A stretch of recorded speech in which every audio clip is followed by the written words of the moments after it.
The Adventist Chaplaincy Ministry, in conjunction with Adventist and Military Chaplaincy Organization, are doing a wonderful work in Kenyan prisons. They have been able to share the love and message of Christ to prisoners and reintegrate ex-convicts back to their societies. Like in everything else, sweet fruits often come from trees with bitter roots. Today, we visit Magereza House at Upper Hill, Nairobi to have a word with the current Senior Assistant Commissioner General Mrs. Rose Moturi, who is the Director of Compliance and Standards in Kenyan prisons. Apart from having been a seasoned leader in Kenyan prisons, she has been a worthy instrument in ensuring the gospel gets behind bars to set physical prisoners spiritually free. Like Esther of the Bible, she and her colleagues have been here for a reason.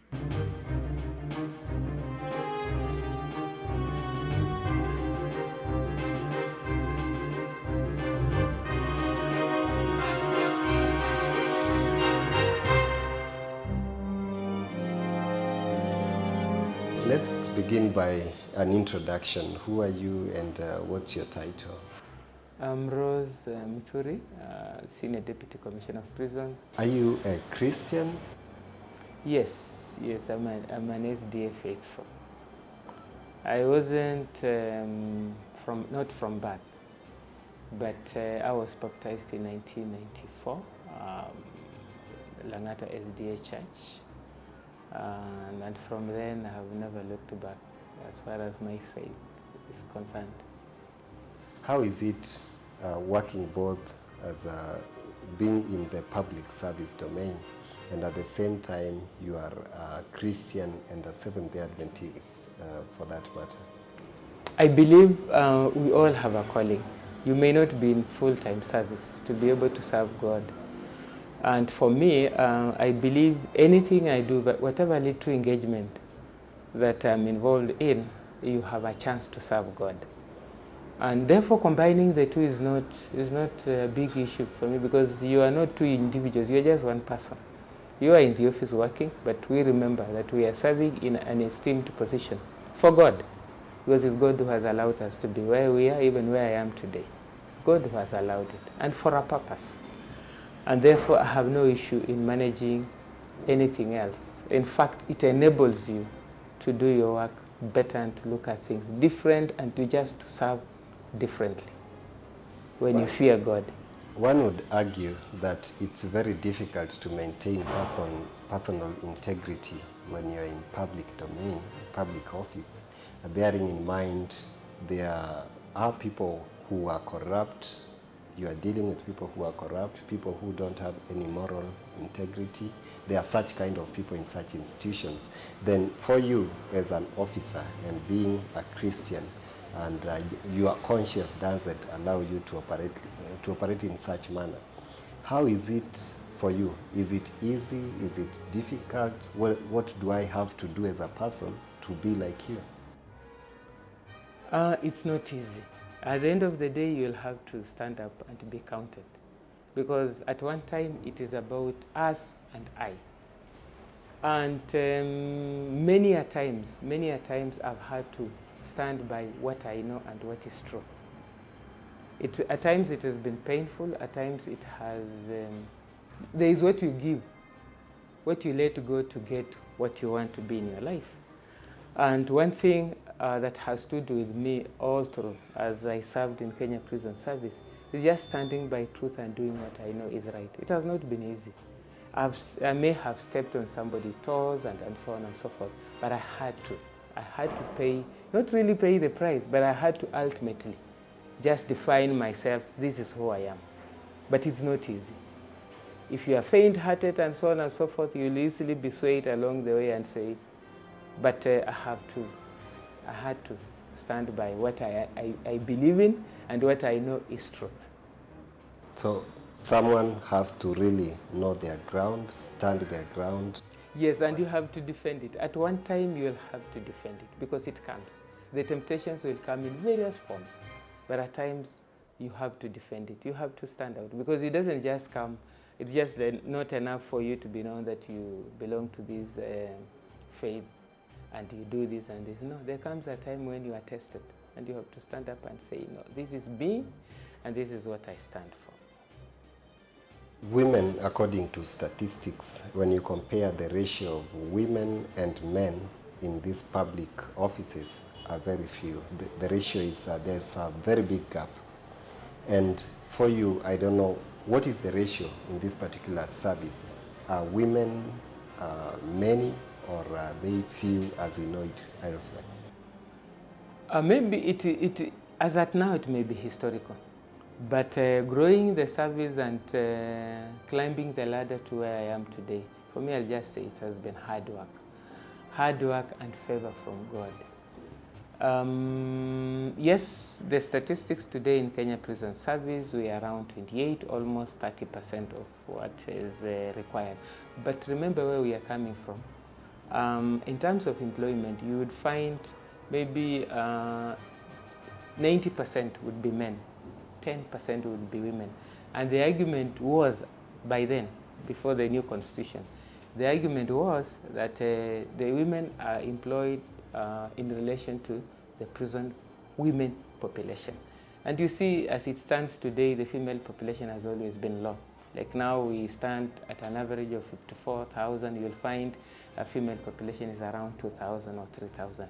So that historical, looking at things that way, has always had an impact on the ratio, But now things are changing slowly, things are changing.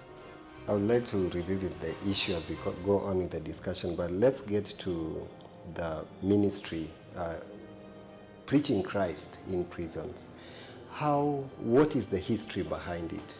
Can you just tell us a few things about how the gospel got to get into prisons? Chaplaincy ministry is one of our core function, or our core in terms of rehabilitation of inmates, because we believe an inmate who is rehabilitated, who has Christ, that is like from inside to the outside. And it plays a very important role in changing the mindset of the inmates, and generally playing a very big role in reforming the inmates. And from the word go, I think when prisons began, when you look at chapter 90, it has a whole section on rehabilitation and the role played by chaplaincy services. Of course, we have the Muslim chaplaincy service, we have the Protestant, we have, the Protestant Catholic, and now the newly formed SDA, Faithful Chaplains in 2011. Yes, and they play an integral part in as far as rehabilitation, reformation and rehabilitation of inmates is concerned. So you think it's very handy, it comes in handy when you have Christianity in our prisons, or a religion per se? Because when you are a prisoner who is saved or who has known Christ is a whole person. Because when they go out there, it's tremendous. You see it in them. And like somebody who's just picked skills for training and so on and so forth, it's very easy to fall back to temptation, and go back to the old habits. But with spiritual reformation, you are sure, because God does things in a miraculous way. Was it easy to get the Bible to prisons, or to get the whole gospel to prison? This ministry, chaplaincy, how easy was it, or how hard was it? As I said, from inception, when you look at chapter 90, that manages prisons, the other chaplaincy were enshrined already, other than SDA, that came, the other day in 2011 because of, the need, and so on and so forth. So it has not been hard, because that is one of the core, let me say, in terms of rehabilitating inmates, it's core. So it has been, maybe the way we were doing things before is a bit different. Today, prisons are more open. People will come in to, pray and share the word of God with the inmates differently. And like where we are coming from, before the open door policy in 2000, it was closed. It's only the chaplaincy, members of staff who would administer to the inmates. But now it's open to the outside world. Those who have permission are able to go in and share the word of God with the inmates. That is the difference. But before it was enshrined in chapter 90, but it was a bit reserved, you know, or just not contained. It's only the prison chaplains, the staff, who would be able to, you know, administer the word as it is today. So how did you used to operate then? You are talking of 2011. From 2011 to date, things are quite easy because prison doors are open. Not 2011, 2000, the year 2000, yeah. What about before 2000? Where were you by then, by the way, in 2000, before 2000? 2000, I was the officer in charge, Langata Women Prison by then. And when we had a change of policy, because you know, politics affects everything, our lives, and so on and so forth. We had by then the minister in charge of Home Affairs, Mudi Awori, who came in and generally opened prisons.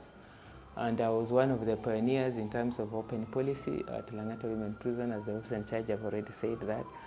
And the opening up was just letting the outside world know who a prisoner is, what are their needs, and so on and so forth. How do we understand them, and so on and so forth.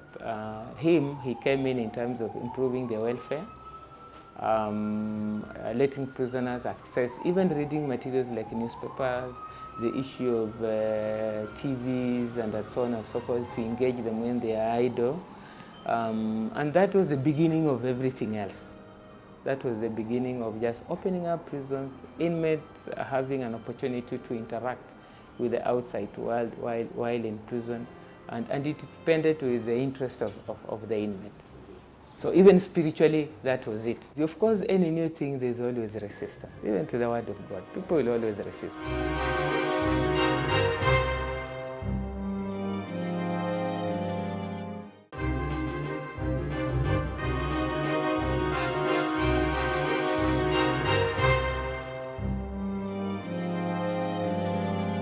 The story is long, but I'll cut it. When I was serving in Shimolete Women Prison as the officer in charge, we didn't have a church, and even praying was a challenge. We were using a nursery school to congregate with the neighbors and members of staff, not even for prisoners, because that time SDA faithful prisoners were not allowed to pray or to profess their faith while in prison. And I remember one time going to the church in the morning, to the place where we used to worship in the morning. That is our own nursery managed by members of staff, and we found it locked. And I asked them why, and it was just so the administration by then had decided that we were not supposed to pray there. And it was a long history. So we went to seek for authority to pray in a primary school just nearby.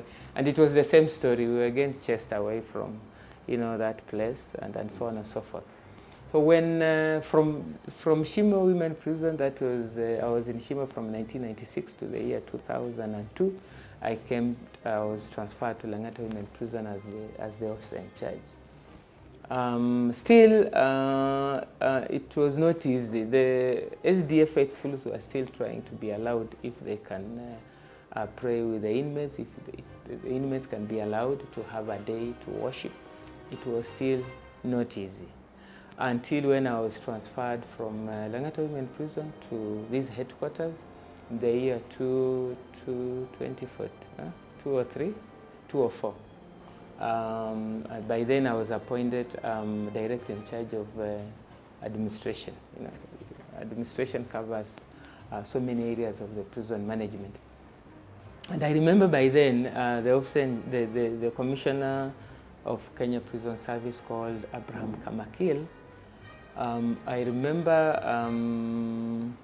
as a pastor from the union, Pastor Buana, I don't know what position he was holding by then. And then there's another pastor, Pastor Mariah, I think he's retired by then, and a few members of staff from prison's headquarters who were SDA faithfuls. They approached me And I booked an appointment with the then Commissioner of Prisons, and we had an engagement and various meetings and so on, against so many odds,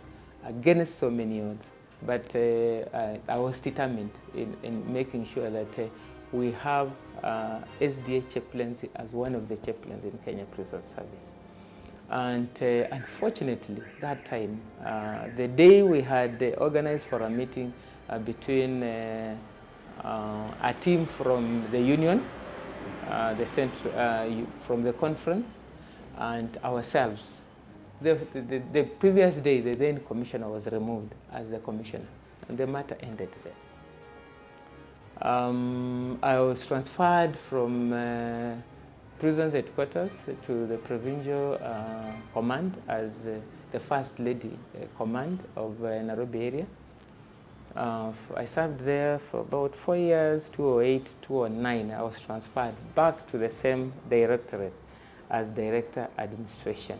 And then, by then, we're serving under the new commissioner and the current commissioner, Mr. Isaiah Osugo. And I think it's from then that things moved.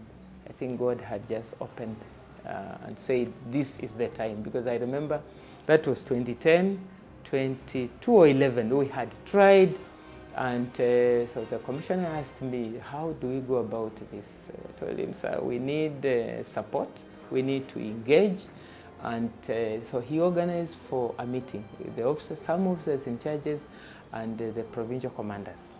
And I had also already lobbied among my colleagues about this ministry. So I knew I needed support. And so when we had that meeting, the commissioner brought it up as one of the agendas. What about allowing SDA chaplaincy to be among the other chaplains in Kenya Prison Service? Of course, there were mixed reactions and feelings and so on and so forth. But I remember 2 officers standing out and saying, it's about God. It's about their faith. I mean, if we are stopping this, then it's like we are stopping God's work. Why not allow it? What harm will it do? As much as the voice for were fewer, but I think God stood that day. So after that meeting, and generally the provincial commanders by then, we had provinces having been informed and so on and so forth. The commissioner instructed me to go and do a paper, that will be a policy paper on the same.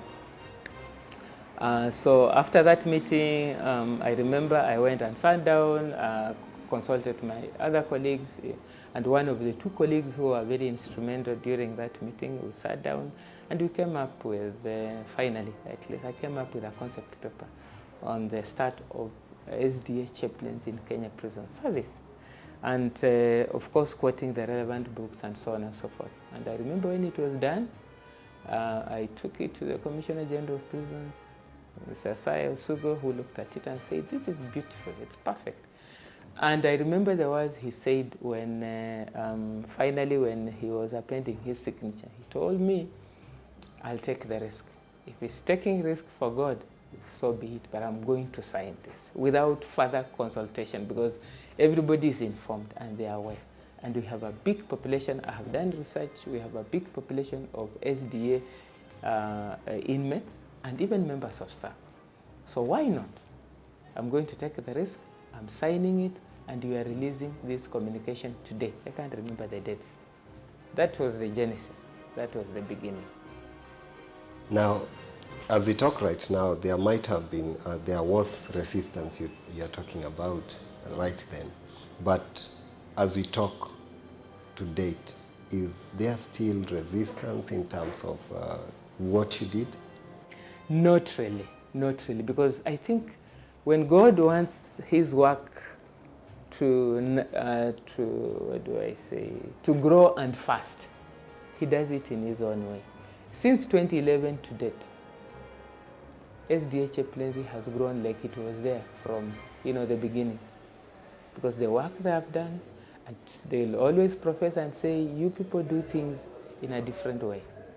And I think because this is an opportunity we had been denied for quite a long time, there was a lot of thirst and longing, just to move on and move very fast. And you go to any of the prisons where we have the chaplaincy set, and prisoners and inmates already put up churches and so on and so forth, you will be amazed. You will be amazed the work God is doing, and very fast. Because I would say the chaplaincy moved like bushfire. Because I was also charged with the responsibility of setting up systems and coming up with the first stuff, generally starting from scratch. Everything small that you needed to put in place. We had to put in place a small team to work with. Pastor Mbati is the one I called, and others, how do we go about this, and so on and so forth. Even starting to identify staff to start the first ministry in Kenya Prison Service, and so on and so forth. Of course, still the resistance was still there, and still there were those of us who are still saying, no, we are not going to allow. But you see God's work when it begins, you can't stop it. You're not going to allow this and this and this. They are going to fast. Even in some of our prisons, we would have issues like, let me use a Swahili word, wanatunyang'anya, waumini, what do we call it? Inmates were literally, just crossing over. They were literally crossing over, and it was a general movement, in most of the prisons, particularly in areas where SDA is strong, like West Nyanza and so on and so forth. And today we have integrated well because we are starting from zero. It was not easy to use the churches that were already established, the Protestant churches that were already established, because of the day we worship. And so with the support of the local administration, or at the level of the officer in charge, and so on and so forth, they were able to allow them space, and from space they allowed them makeshift buildings, and now from there we have grown into fully fledged churches that one or two in Busia and others have already been opened. Others are ongoing at 70 whatever levels, but they are there. You've carried out statistics, I believe, on the impact that you are having in prisons. How do you rate it? I may not really rate it, but it has had significant impact in terms of just the work SDA chaplaincy has done in terms of reforming and rehabilitation, process of rehabilitation and reformation of inmates. And the sole purpose of chaplains in Kenya prisons is spiritual reformation and rehabilitation. And I think SDA chaplaincy has done very well in the area of reintegration. Yeah, that is one area that they're actually doing very well.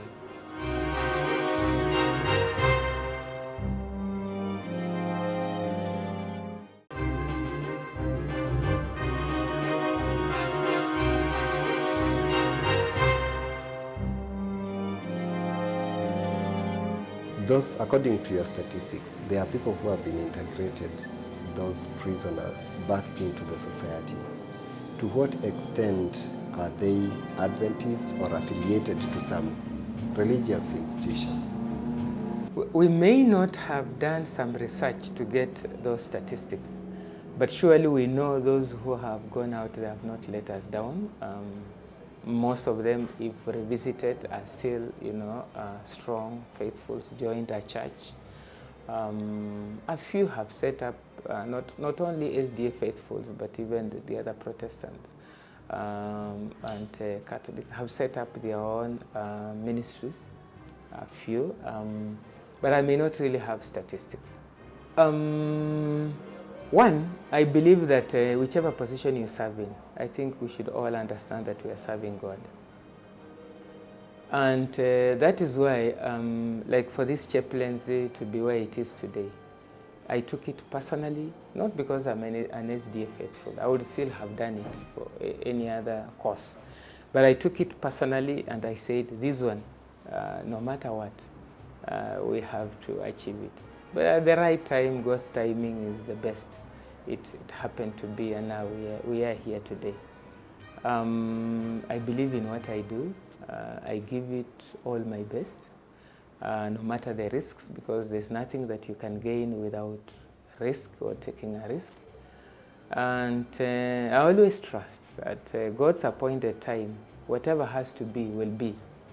So in everything else I do, I know there'll be challenges, yes, but challenges make us grow, make us see things different, make us be safe in God's hands, because in our comfort zones, that is where Satan will, really come in and confuse us. But yeah, I'm where I am today as a person because of the challenges I've got to go through.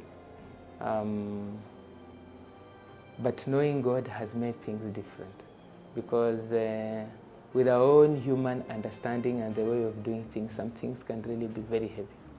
And even as I say this today, if those who will be, hearing this story will say, yes, that lady is saying the truth. Some have really been challenges that you say, at one time you'll wake up and say, no, I think I want it to rest there. But I wake up and say, why not me? I'll soldier on. I want to see what is at the end of all this.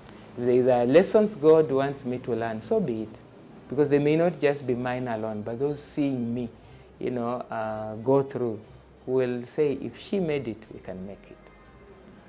Number two, I'm happy that where I am today, that as I leave Kenya Prison Service after a long, service of several years, one thing that I'll look back and say I did it is this chaplaincy. And I've always challenged the pastors and the staff, not only SDA chaplains, but generally in chaplaincy, that leave a legacy for God as you serve the inmates. When prisoners are being integrated, we have this mindset out there that these are criminals. These are people who are not worth it. Some of them are actually killed or engaged in some very serious criminal activities, so that accepting them back into the society becomes difficult for us who are out there in the society. What is your message to the society in as far as these prisoners and their change is concerned, and now they are coming back into the society? Criminal making is the making of our society, is the byproduct of our society. And even when you look at today, what constitutes somebody offending and so on and so forth, you will see that Nimskumo, it's the push from the challenges and the things that we are going through today. And I always remind people that these inmates, not these inmates, these criminals, I don't like using the word criminals, that these offenders, yes, these offenders are our brothers, our sisters, our mothers, our fathers, and so on and so forth. And then some of us are where we are today, maybe simply because we have not been caught. Because when you look at some of the inmates who are in today, have come in with very flimsy, things that, they will sit down and settle and so on and so forth. So one thing, what we call dispute resolution mechanism, even within ourselves in the communities and so on and so forth, even the church has a very big role to play in terms of even acceptance. You will even find at times, some faithfuls putting a tag on somebody simply because one was in prison and so on and so forth. And then as prison officers, we're asking ourselves, what is the purpose of the prison? They were meant to help this person come to terms with himself or herself, understand where she's coming from. What is this that I did wrong that I can do right? It's just a chance in life, and so on and so forth, for one to reflect and do things different. And for the society, the more we continue putting a tag on those who have been in prison, the more we are destroying them. Because one, acceptance has, and that's why reintegration is coming out very strongly. Acceptance has been a major challenge in terms of us achieving our rehabilitation and reformation process. And therefore, even as a person, today, as a mother, as a leader, whatever I do and so on and so forth, I have this other compassion that I don't put attack on anybody, wewe ni mwizi, wewe you are this, wewe you are that. I know that is just sin. This brother, this sister has, fallen in sin. And for us, our responsibility to help that person be better, and just understand where he or she is coming from, and change. But what I would say is that being a prison officer will help you even identify those challenges that will make somebody be a victim, of whatever takes somebody to prison, and so on and so forth. And that is why in the prisons we have those faithful. It's an SDA, it's a Catholic, it's a what and what. And one would say, then if you are a Christian, you will not sin. But temptation will, we will all face temptation, whether Christian or not Christian. So the society out there, if you have your son in prison, if you have your daughter in prison, it's a chance to pray for that person. It's a chance to look at that person differently. Do you feel the gap? I would imagine if you are a mother or a father and your son is in prison, is not part of the family, how would you feel? And how will you feel when this person is released? I thought it would be biblical for you to open all your hands and say, there you are, my son. We accept you the way you are. And until we reach there, I think and I believe we are working towards reaching there, that the society will no longer put a tag on somebody who alikuwa mwizi and so on and so forth. I believe we'll be there. And as a person in wherever I am, my interaction and so on and so forth, I'll hardly put a tag on somebody and say, you are like this and so. I know we are all sinners. And, yeah. Lastly, to women, to ladies in the service of God, and to young girls who are watching you and aspiring to be like you, and they keep on asking themselves, what do I do to be like her? I admire her. What would be your message to them?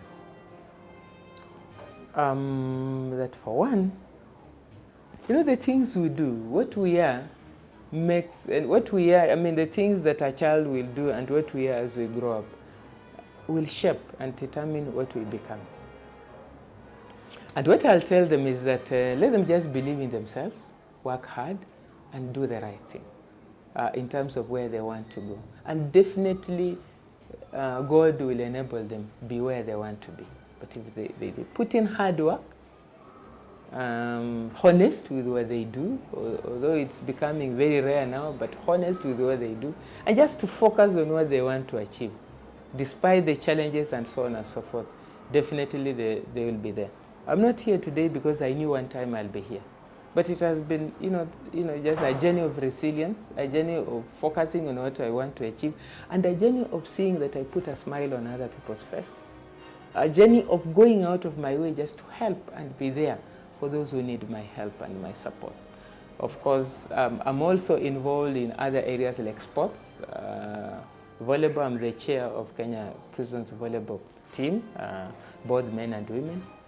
And it just involves encouraging young people, letting young people identify their talents and so on and so forth, and using this talent at the right time, at the right place, and of course fearing God and putting God first in all these things. And when I see them excel and become better people, empowered and so on and so forth, that is my happiness. But it doesn't come just like that. You have to invest in it, you have to believe in it, you have to see it, you have to set your vision on something. And definitely, even if you will not achieve 100%, you will be somewhere where you will say, yes, I did it. Now, this is on a light note. Any of your girls has been inspired to be a prison service or an askari for that matter? Unfortunately, my children. Yeah. Oh, okay. One is still, the youngest is still in Form 3. She's strong. In fact, she's the strongest in the family in her faith. The two boys are there. They are trying, they are struggling, but they are trying in their faith. My firstborn daughter is a strong SDA faithful, but not joined me in the service. I don't know whether they fear, because I've always woken up at 5 and come back in the house very late and so on and so forth. But I believe this young one atafuata nyayo zangu. I believe and I'm trusting.